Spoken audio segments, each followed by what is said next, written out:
দর্শক, আপনারা যেমনটি জানেন, আমরা হ্যাপেনিং পয়েন্টে মূলত সেই বিষয়গুলো নিয়ে কথা বলি, সমসাময়িক বিষয়গুলো নিয়ে এবং সাম্প্রতিক যে বিষয়গুলো আলোচনার ঊর্ধ্বে থাকে।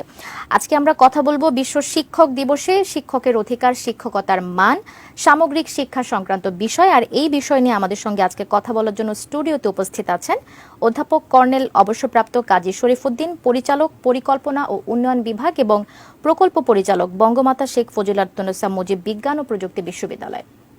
স্যার, আপনাকে স্বাগত জানাচ্ছি হ্যাপেনিং পয়েন্টের আজকের আয়োজনে। ধন্যবাদ। প্রথমেই জানতে চাইবো যে বিশ্ব শিক্ষক দিবস কেন পালন করা হয় এবং কবে থেকে এটা শুরু হয়েছে? ধন্যবাদ।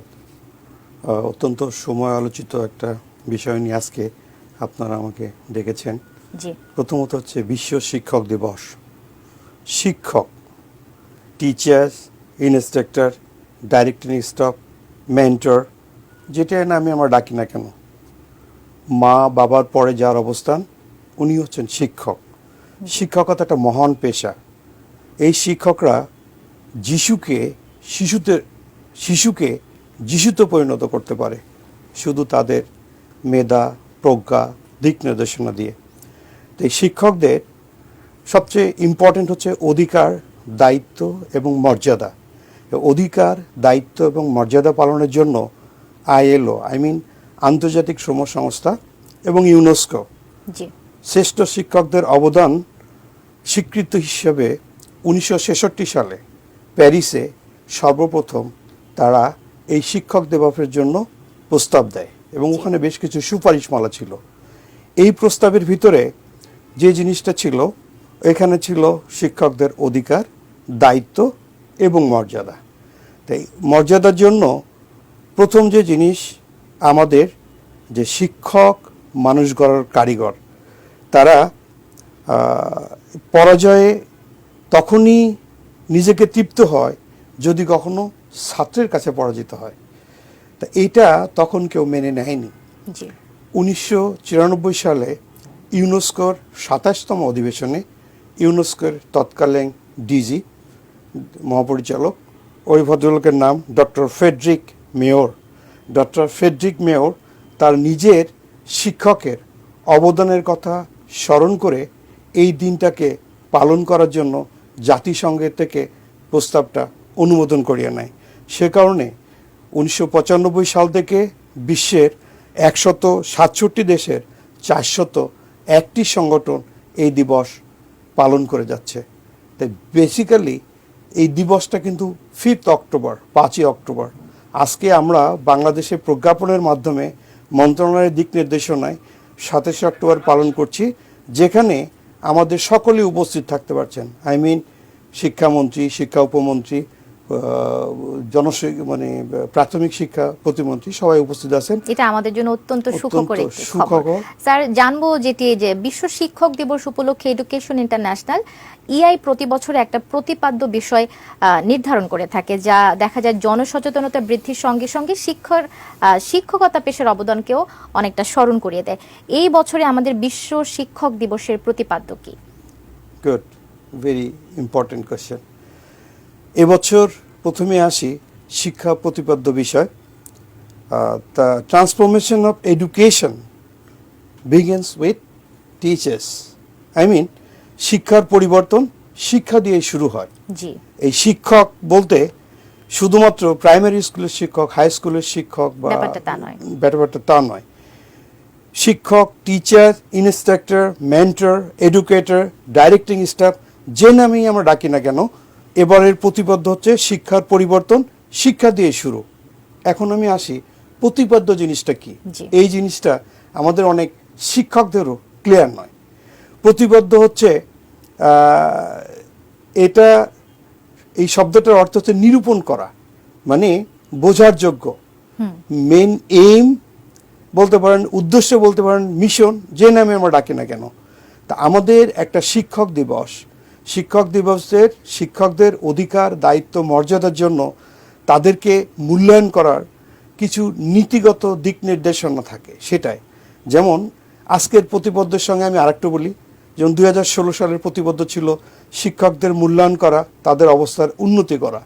2017 ছিল শিক্ষকদের ক্ষমতায়ন করা। 2018-তে ছিল শিক্ষার অধিকার মানেই একজন যোগ্য শিক্ষকের অধিকার। 2019 সালে যখন করোনা আক্রান্ত শিক্ষা সেক্টরটা ও বছর খুব সুন্দর একটা প্রতিবদ্ধ ছিল, দ্যাট ইজ তরুণ শিক্ষক পেশার ভবিষ্যৎ। আবার 2020 সালে ভবিষ্যৎ সংকট মোকাবেলায় শিক্ষক সমাজ, তো এমনি করে প্রতিবদ্ধ থাকে আমাদের। এই জন্য এবার প্রতিবদ্ধ হচ্ছে শিক্ষার পরিবর্তন, শিক্ষা দিয়েই শুরু।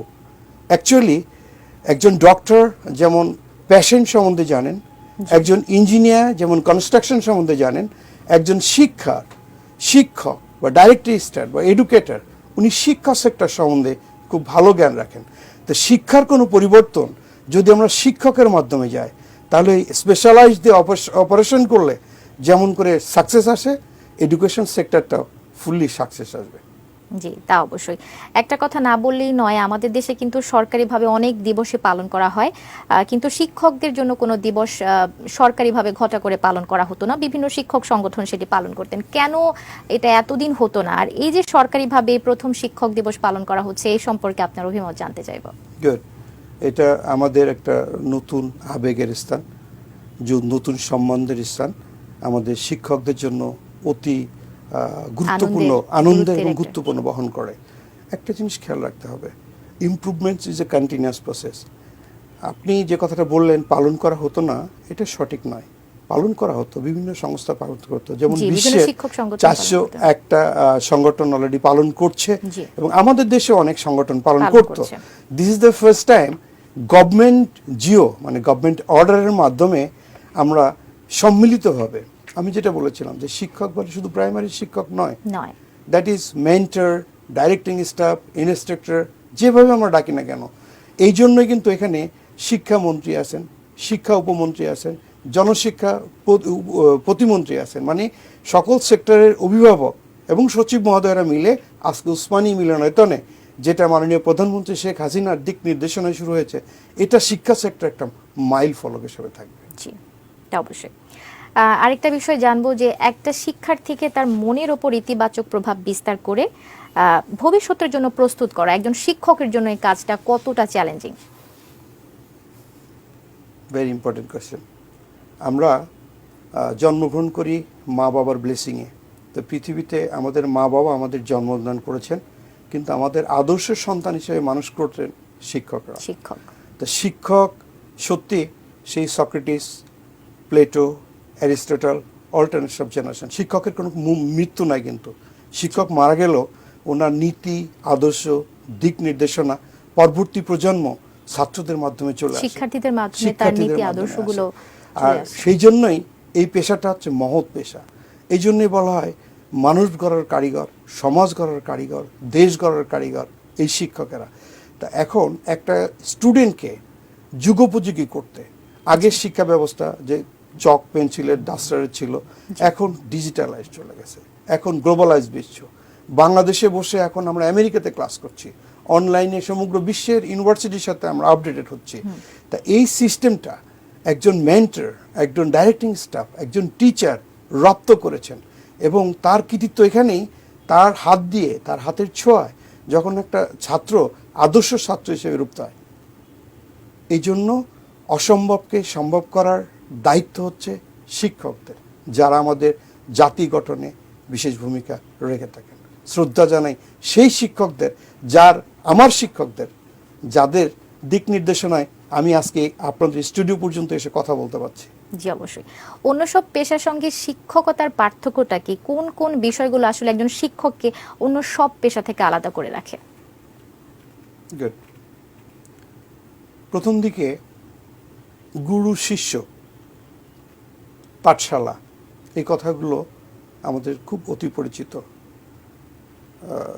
গুরুর বাসায় গিয়ে শিষ্যরা শিখে আসতো, শিক্ষকের বাসায় গিয়ে ছাত্ররা শিখে আসতাম। তো তখন এই শিখন শেখানোর যে পদ্ধতিটা, এই পদ্ধতিটা কিন্তু সেখান থেকে শুরু হয়েছে।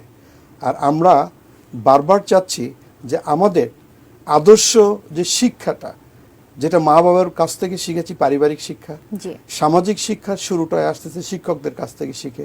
তো এই শিক্ষকরা যখন আমাদের শিখাচ্ছেন, তখন তাদের যে মূল্যায়ন করা, তো এই মূল্যায়ন করাটার ব্যাপারে আমাদের কিছু শৈথিল্য আছে, ছাত্রের দিক দিয়ে আছে, অভিভাবকের দিক দিয়ে আছে, রাষ্ট্রের দিক দিয়েও আছে।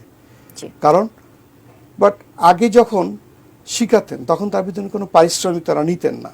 সাধারণত লোকাল অ্যারিস্টোক্রেট যারা ধনবিত্ত, যারা শিক্ষায় শিক্ষিত তারা শিখাতেন।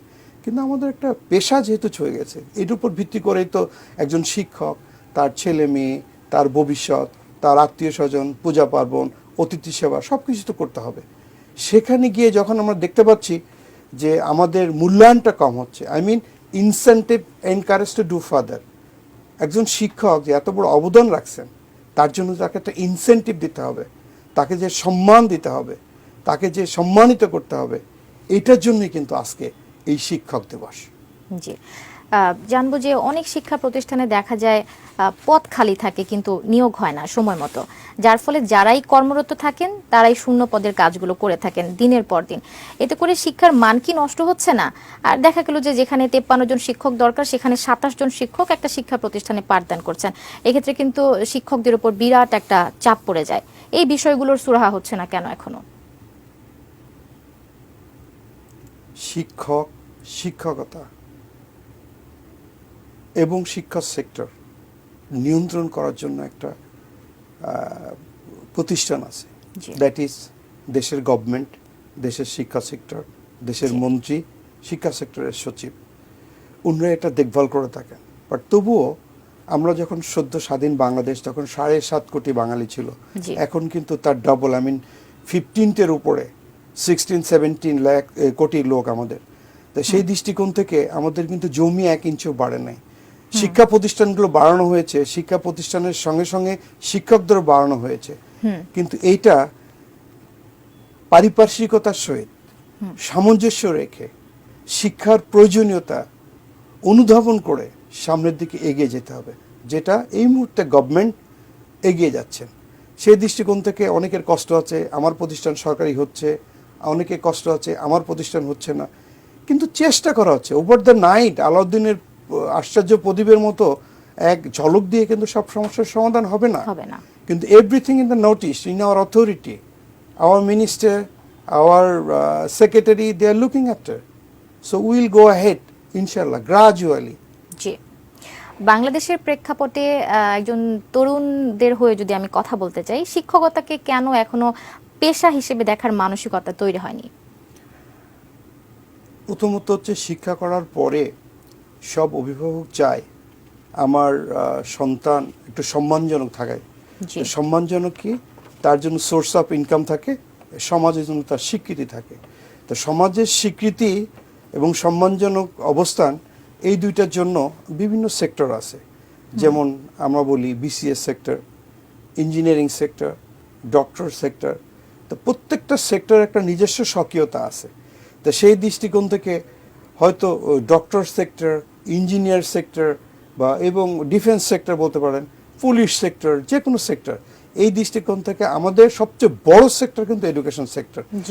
এই সেক্টরে সমগ্র প্রিভিলেজ কিন্তু একসাথে দেওয়া সম্ভব না, গ্রাজুয়ালি দিতে হবে।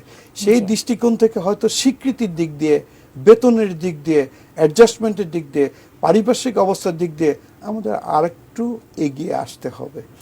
রাষ্ট্রের দেয়া বাজেটে শিক্ষকতা পেশায় পর্যাপ্ত বিনিয়োগ আসলে দেখা যায় না কেন? আপনার অভিমত জানতে চাইবে। রাষ্ট্রের বাজেট অনেক ইম্পর্টেন্ট কোশ্চেন। রাষ্ট্র চালাতে হলে যতগুলো সেক্টর, যেমন মনীষীদের কথা আছে, যদি কখনো 1 বছরের জন্য কিছু করো তাহলে সার্টেন কিছু করো, 2 বছরের জন্য করো, গাছ লাগাও বা দীর্ঘদিন করো, বাট যদি ভবিষ্যতে শতবর্ষের জন্য কোনো কিছু করো তাহলে এডুকেশন সেক্টর এস্টাবলিশ করো। তো এডুকেশন সেক্টর একটা দেশের শ্রেষ্ঠ সেক্টর, যেখানে কালচার থেকে শুরু করে আমাদের যত প্রকার উন্নয়নের ছোঁয়াটা এডুকেশন সেক্টর থেকে আসে। তো সেই দৃষ্টিকোণ থেকে বাজেট যারা প্ল্যান করেন তাদের ডেফিনেটলি একটু ইম্পর্টেন্স দেওয়া উচিত, যেটা আমাদের দেশের সবচেয়ে বেশি সবচেয়ে বেশি মূল্যবান, সবচেয়ে বেশি ইম্পর্টেন্ট, সেই সেক্টরে বাজেটও ততখানি একটু বেশি দেওয়া উচিত। এটা নীতি নির্ধারক কর্তৃপক্ষের জি ব্যাপার। স্যার, জি স্যার, আমরা প্রোগ্রামের একদমই শেষ পর্যায়ে এসেছি। শেষ পর্যায়ে এসে যেটি জানতে চাইবো, তরুণ প্রজন্মকে শিক্ষকতার পেশে উদ্বুদ্ধ করতে আপনার কি পরামর্শ, এবং আপনার সম্পর্কে জানতে চাইবো, একজন প্রাক্তন অধ্যক্ষ আপনি, জাতীয় পর্যায়ে 2 বার এবং আন্তর্জাতিক পর্যায়ে 3 বার শ্রেষ্ঠ প্রিন্সিপাল হয়েছেন। এই যে সফলতা বা আপনার এই যে পথ চলা সম্পর্কে জানতে চাই, এই পথ চলতে কোনো রকমের প্রতিবন্ধকতার সম্মুখীন হয়েছে কিনা ছোট্ট করে জানাবেন। প্রতিবন্ধকতা বিশ্বের সমগ্র পেশায় আছে। নিজেকে প্রতিষ্ঠিত করতে গেলে প্রতিবন্ধকতা ওভারকাম করতে হবে। বাট পেশার দিক দিয়ে আমি বলবো, আপনি জানেন আমি একজন মিলিটারি অফিসার এক্স, এবং এখন এডুকেশন সেক্টরে আছি। আমার মনে হয়েছে যে প্রত্যেকটা সেক্টরে অবদান রাখার সেক্টর আছে, but education sector is the best sector, যেখানে অবদান রেখে নিজের আত্মতৃপ্তি পাওয়া যায়। জি, নতুন প্রজন্মের কাছে নিজেকে স্টাবলিশ করা যায়। জি, আপনাকে অসংখ্য ধন্যবাদ আমাদের সঙ্গে যুক্ত হয়েছেন, আমাদেরকে সময় দিয়েছেন আজকের হ্যাপেনিং পয়েন্টের আয়োজনে। ধন্যবাদ এগেইন কর্তৃপক্ষকে। আমি শুধু একটি কথাই বলবো, আমার সেই শিশুকালের শিক্ষক বিপদ ভঞ্জন চক্রবর্তী, যিনি আমাকে শিখিয়েছিলেন, বাবা বলে কথা বলতেন। আমি আমার শ্রদ্ধার সাথে স্মরণ করছি আমার প্রধান শিক্ষক জনাব গোলাম রব্বানী সাহেব, উনিও পৃথিবীতে নাই এখন। তা তাদের শিক্ষার কারণেই আস্তে আস্তে উচ্চশিক্ষায় স্তরটা অতিক্রম করে আজকে এখানে এসে আপনার সাথে কথা বলতে পারছি। তো সেই শিশুকালের শিক্ষকদের সাথে শিক্ষক দিবসে শ্রদ্ধার সাথে স্মরণ করে ধন্যবাদ জানিয়ে আমি আমার কথা শেষ করছি। অসংখ্য ধন্যবাদ আপনাকে।